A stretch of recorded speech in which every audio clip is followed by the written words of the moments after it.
काली नजर। माँ, माँ, अरे क्या माँ माँ कर रहा है? बकरी का बच्चा है क्या? अरे माँ, मजाक छोड़ो। मुझे फाइनली वो मेन चौराहे वाली दुकान मिल गई है। अब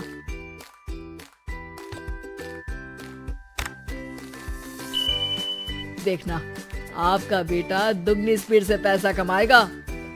ओफो, ये क्या? मेरी ऑनलाइन मेकअप क्लास चल रही है। इतनी जोर से क्यों बोल रहे हो आप दोनों? अरे मेरी धर्म पत्नी जी, मेकअप क्लास बाद में करना। वो चौराहे वाली दुकान मिल गई है हमको। अरे वाह, रुको, मैं अपनी माँ को फोन लगाकर बता देती हूँ। अरे मैं भी अपने रिश्तेदारों को बता देती हूँ। कितनी खुशी की बात है। हाँ हाँ, मैं भी अपने दोस्तों को बता देता हूँ। 1 हफ्ते बाद रजिस्ट्री है। बस, घर में खुशी का मौका था। उन तीनों ने अपने अपने फोन उठाए और लोगों में बात फैलाना शुरू कर दिया। और रही सही कसर, श्वेता बहू ने अपने पड़ोस में सबको बताकर कर दी। अरे वर्मा आंटी, अब हम भी जल्दी कार ले लेंगे। घर का रेनोवेशन होगा और ठाट से रहेंगे हम भी। अरे ऐसा क्या हुआ? लॉटरी बाटरी लग गई है क्या? अरे इस बार चौराहे वाली मॉल में हमको भी दुकान मिल गई है।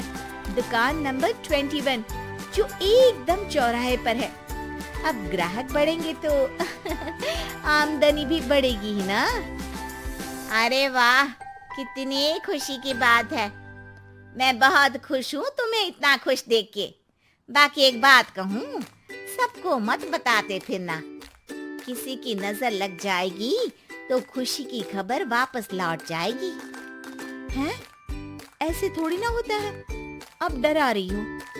अरे सही कह रही हूँ, काली नजर कहते हैं इस चीज को।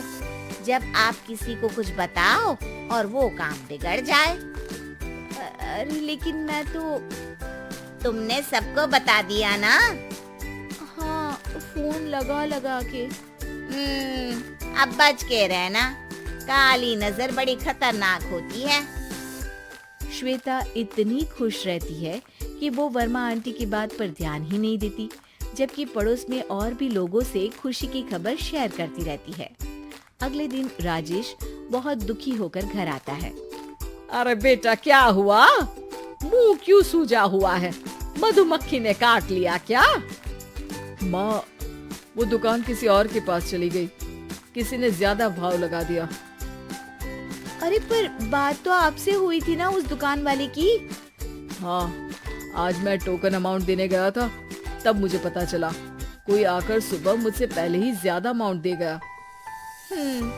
काली नजर। क्या कहा? वर्मा आंटी ने समझाया था कि किसी को बताना मत, वरना काली नजर लग जाएगी। अच्छा, तुम्हें उनकी बात मान लेनी चाहिए थी। उनकी बात मान लेती, लेकिन उसके पहले ही सबको बता चुके थे ना हम तीनों। अरे अगली बार से ध्यान रखेंगे। कोई भी नई चीज होगी तो किसी को नहीं बताएंगे। तीनों कुछ दिन ऐसे ही रहते हैं, पर एक दिन श्वेता को एक मेल आता है। राजेश, मेरा ऑनलाइन मेकअप कोर्स कंप्लीट हो गया। अब मैं खुद का पार्लर खोल सकती हूँ। अरे वाह, अपने मोहल्ले में ही खोलते हैं। ये जो घर के सामने दुकान है ना, वहीं। हाँ, यहाँ सस्ती भी मिल जाएगी। अगले दिन श्वेता वर्मा आंटी के पास जाती है मिठाई का डब्बा लेकर। अरे आओ आओ, कैसे आना हुआ? जोर से नहीं बोलूंगी। वो सामने वाली दुकान है ना, वहाँ मैं अपनी पार्लर की दुकान खोलने वाली हूँ। उसकी मिठाई है। अरे वाह, बहुत बधाई हो तुमको। हाँ, मैं कमाने लगूंगी तो राजेश पर पूरे घर का बोझ नहीं रहेगा ना आंटी जी। ये तो है, पर ये बता कि तूने ये बात किसी और को तो नहीं बताई ना? अरे नहीं नहीं, पिछली बार गलती कर दी थी। काली नजर लगी किसी की और राजेश के हाथ से वो दुकान चली गई थी। सबको मत बताना। चलो मैं चलती हूँ, कल दुकान की बात करने भी तो जाना है। अगले दिन श्वेता दुकान के लिए मालिक से बात करने जाती है। अरे लेकिन दुकान तो हम कल रात को ही किसी को दे चुके हैं। कल ही? हाँ, कल ही। 2 दिन बाद कोई यहाँ पार्लर भी खोल लेगा। अब कहीं और दुकान देख लीजिए। अरे पर हमको भी तो पार्लर ही खोलना था। भाई एक ही दुकान है, आधी आधी तो नहीं दे सकता ना मैं। राजेश और श्वेता घर पर हताश होकर आ जाते हैं। इस बार तो किसी को बताया भी नहीं था, अब किसकी काली नजर लग सकती है। सुनो, तुमने माँ को बताया था क्या? अरे कैसी बात कर रही हो, माँ की नजर थोड़ी ना लगेगी। पक्का तुमने किसी को नहीं बताया था ना? सिर्फ वर्मा आंटी को बताया था, उन्होंने ही मुझे किसी को नहीं बताने को कहा। अरे यार तुम भी सही हो, मेरी माँ को नहीं बताने को कह रही हो, पर वर्मा आंटी को बताना तुम्हें जरूरी लगा। अरे वर्मा आंटी ने ही तो काली नजर के बारे में बताया था ना, वो हमेशा हमारा भला ही तो चाहती है। मेरी माँ भी हमारा भला ही चाहती है।